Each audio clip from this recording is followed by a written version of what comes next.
Bonne et heureuse année à tous mes chers amis Grimsters, je vous souhaite d'avance mes meilleurs vœux. Nous allons clôturer cette année avec un petit focus sur le Wesen le plus légendaire de la série Grimm, mais qui pourtant n'est jamais apparu. Il est question du Père Noël.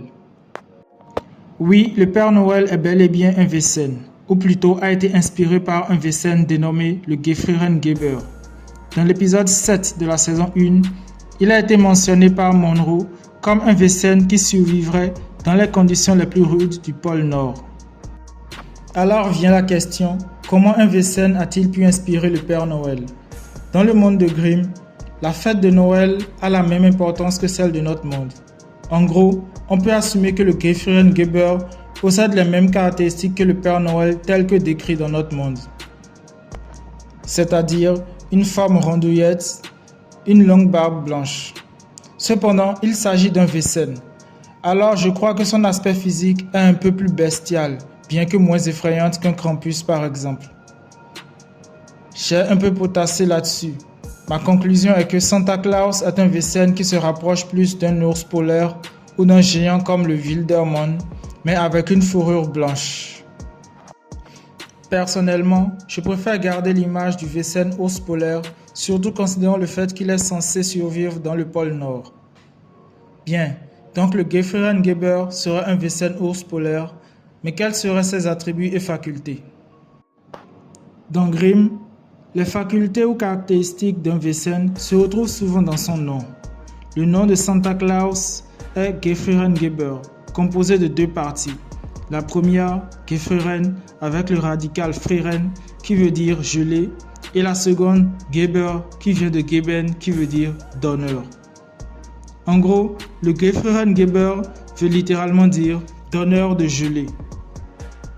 Qu'est-ce que cela nous apprend, outre le fait qu'il est capable de vivre dans des conditions de froid extrême? Selon moi, cela veut dire qu'il a la faculté de glacer tout ce qu'il touche, un peu comme les Warmurtief, un Wesen reptilien capable de geler les êtres humains en absorbant leur chaleur corporelle. Mais le Gefrieren-Geber ne serait pas aussi sinistre. Doté d'une fourrure épaisse, il résiste au froid, mais pas que ça. Il sera capable d'extraire et de condenser l'azote de l'air jusqu'à un état quasi liquide.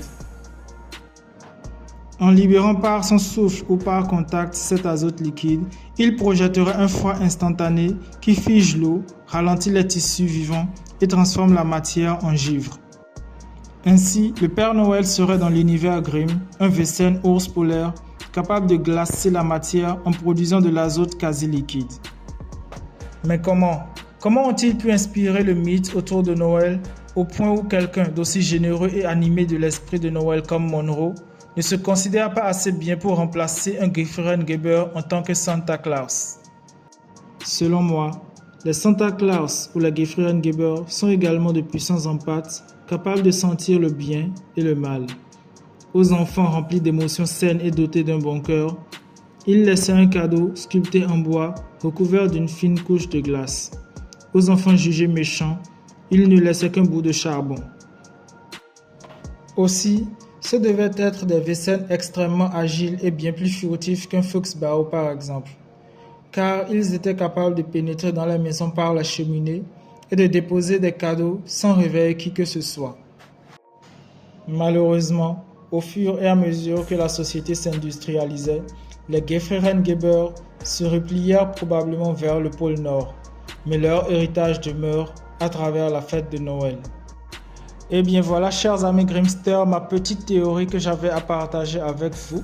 Je vous souhaite une bonne fête de fin d'année, mes meilleurs vœux encore une fois, et merci de m'avoir accompagné tout au long de cette année 2025.